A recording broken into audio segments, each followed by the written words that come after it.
क्या होता है जब आप किसी एक पर्सन से बेहद ज़्यादा प्यार करते हो? जब उस शख्स के बारे में आपको बहुत सारी बातें पता चलती हैं, जो काफ़ी लोगों को नुकसान देने वाली होती हैं, तो क्या आप उसे प्यार करते हैं या आप उसे भुला देते हैं?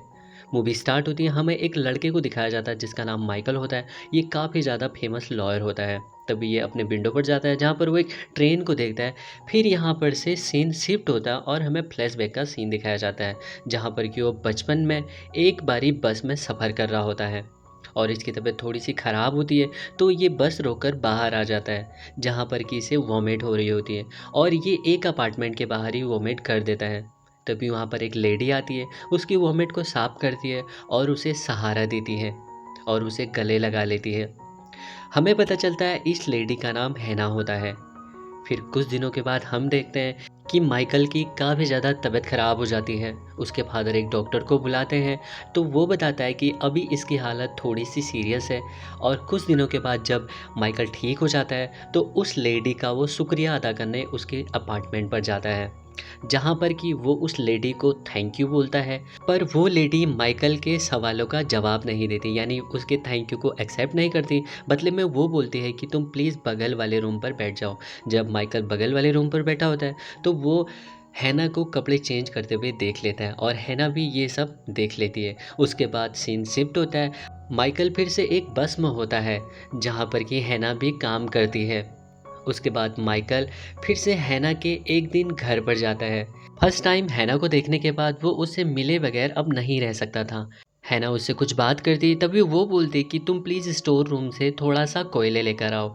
जब यहाँ पर माइकल कोयले लेकर आता है, तो हैना देखती है कि माइकल का पूरा मुँह कोयले से खराब हो गया होता है। तभी यहाँ पर हैना माइकल से कोयले लेती है और वो उसे बोलती है कि तुम ऐसे कपड़ों में तो घर नहीं जा सकते, इसलिए तुम कपड़े खोल दो, मैं तुम्हारे कपड़े सुखा देती हूँ। जैसे ही माइकल न्यूड नहा रहा होता है, तभी यहाँ पर हैना उसके पास आती है और वो एक दूसरे को कंट्रोल नहीं कर पाते और ये फर्स्ट टाइम इंटीमेट हो जाता है। उसके बाद माइकल घर जाता है।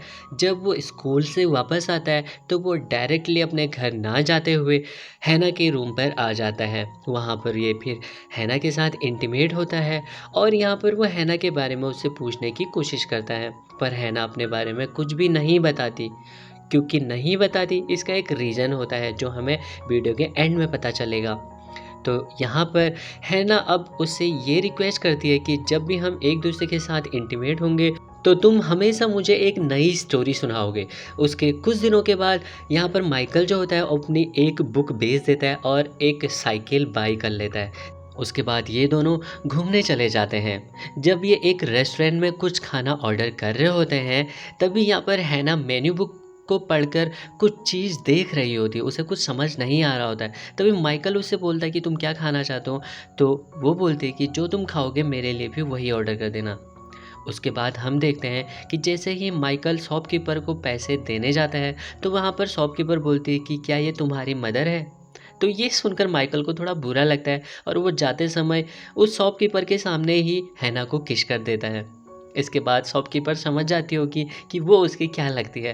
तभी ये दोनों उसके बाद एक चर्च में जाते हैं, जहाँ पर कि हैना छोटे बच्चों की प्रेयर देख के काफ़ी ज़्यादा इमोशनल हो जाती है और ये रोने लग जाती है।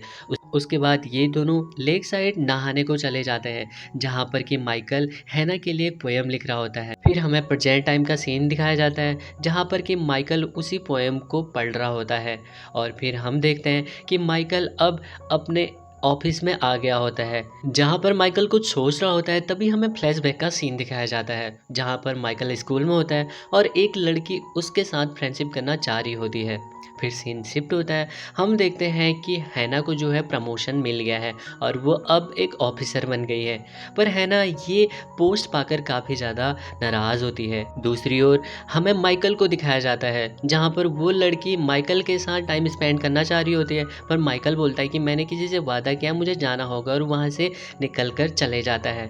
जैसे वो हैना के घर पर आता है, तो हैना अभी भी काफ़ी ज़्यादा डिस्टर्ब होती है और वो माइकल के साथ काफ़ी रूडली बिहेव कर रही होती है। तभी यहाँ पर माइकल और हैना एक दूसरे के साथ इंटीमेट हो जाते हैं और यहाँ पर फिर माइकल उसी लड़की के साथ टाइम स्पेंड करने चला जाता है। पर यहाँ पर वो अपना अच्छा फ़ील नहीं कर रहा होता है, जिस वजह से यहाँ से वो चला जाता है। दूसरे सीन में हम देखते हैं कि अब हैना भी अपना सारा सामान पैक करके उस घर से निकल जाती है। दूसरी ओर हम देखते हैं कि जैसे ही माइकल एक दिन हैना के रूम पर आता है, पूरा का पूरा रूम खाली पड़ा होता है। अब इस बात से माइकल काफ़ी ज़्यादा नाराज़ हो जाता है और उदास हो जाता है।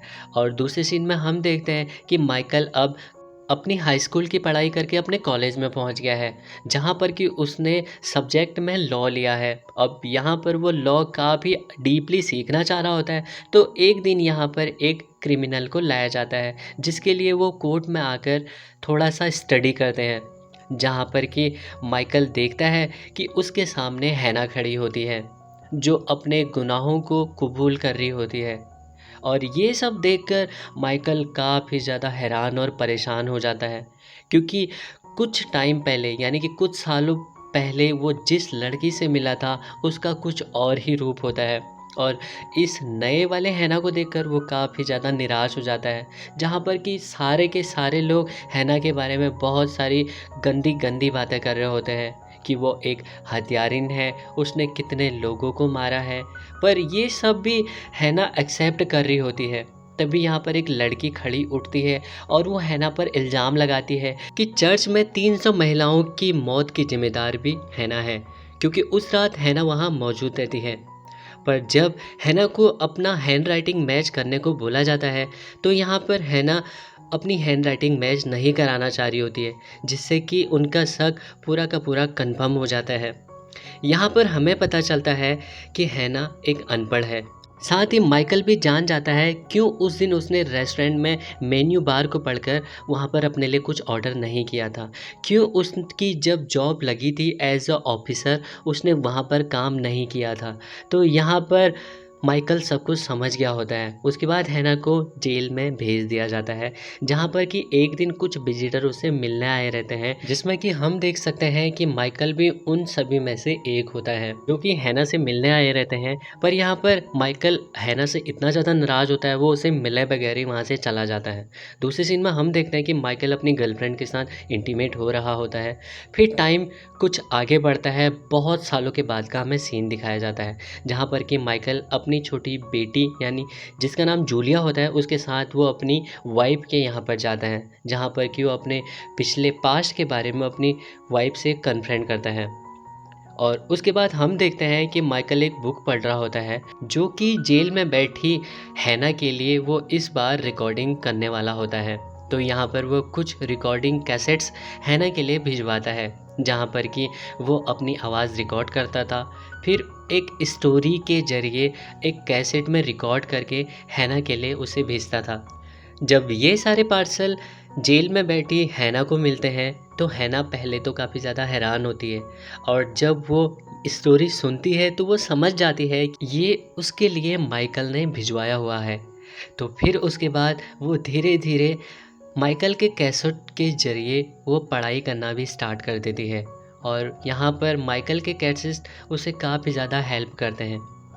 फिर उसके बाद हमें 1980 का सीन दिखाया जाता है, जहाँ पर कि माइकल को कुछ लेटर्स आए होते हैं जो हैना ने माइकल के लिए भेजे होते हैं, जहाँ पर कि हम देख सकते हैं कि अब हैना थोड़ा बहुत लिखना पढ़ना सीख गई है, और ये सब देखकर माइकल काफ़ी ज़्यादा हैप्पी हो जाता है। उसके बाद हम देखते हैं कि एक दिन जब हैना पार्सल रिसीव कर रही होती है, तब वो फर्स्ट टाइम अपने सिग्नेचर करती है, जहाँ पर कि अब उसे अच्छे से लिखना आ गया है, ये हम सभी लोग देख सकते हैं।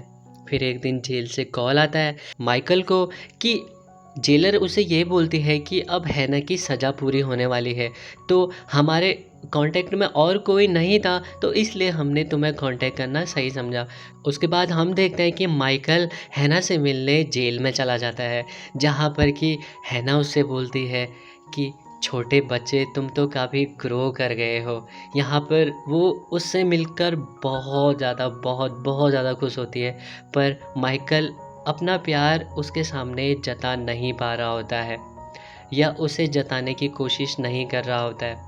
हम देख सकते हैं वो कितना रूडली उससे बात करता है। ये सिचुएशन हैना अच्छे से भांप लेती है, और वो फिर उससे किसी भी चीज़ की उम्मीद नहीं करती।